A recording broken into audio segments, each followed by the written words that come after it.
এয়া অসম সাহিত্য সভাৰ কাৰ্যালয়। এয়া চন্দ্ৰকান্ত সন্দিকৈ ভৱন।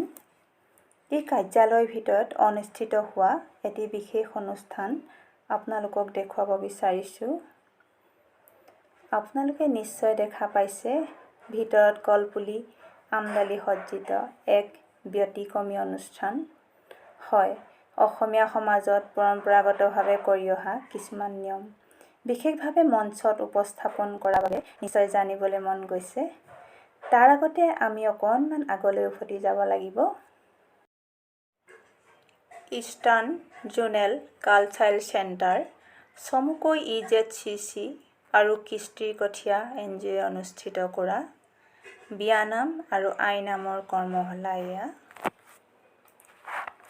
সমল ব্যক্তি জুনু মহন্ত বাইদেৱে প্ৰশিক্ষণ দি আছে।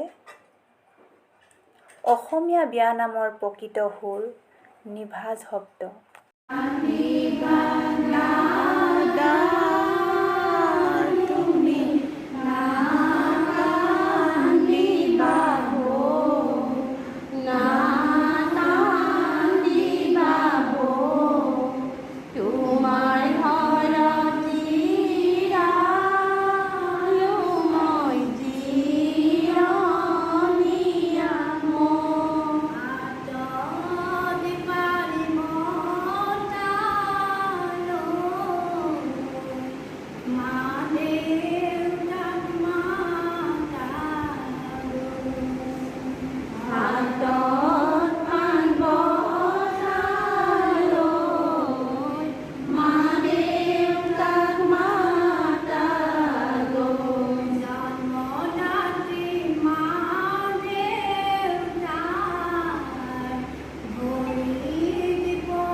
সামৰণি অনুষ্ঠানৰ পৰিৱেশ।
সমাজত বসন্ত ৰোগ আইসকলৰ দোষ আছে বুলি লোকবিশ্বাস আছে।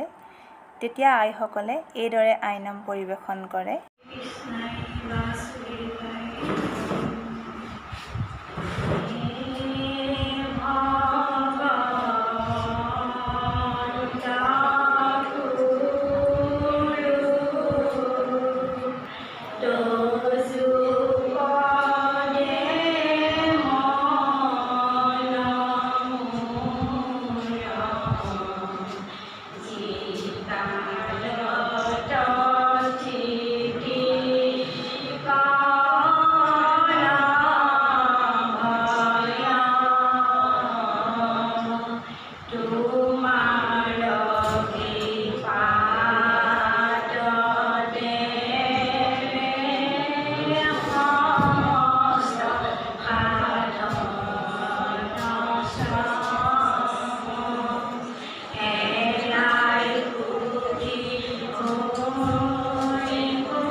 একেবাৰে সহজ সৰলভাৱে পৰিৱেশন কৰিছে। ইয়াতেই অসমীয়া সমাজৰ মাদকতাখিনি বিচাৰি পোৱা গৈছে। ভিডিঅ'টো ভাল পালে লাইক, কমেণ্ট, শ্বেয়াৰ আৰু ছাবস্ক্ৰাইব কৰিবলৈ নাপাহৰিব। আপোনালোকৰ সঁহাৰিয়ে মোক নতুন ভিডিঅ' দিয়াত উৎসাহ দিব।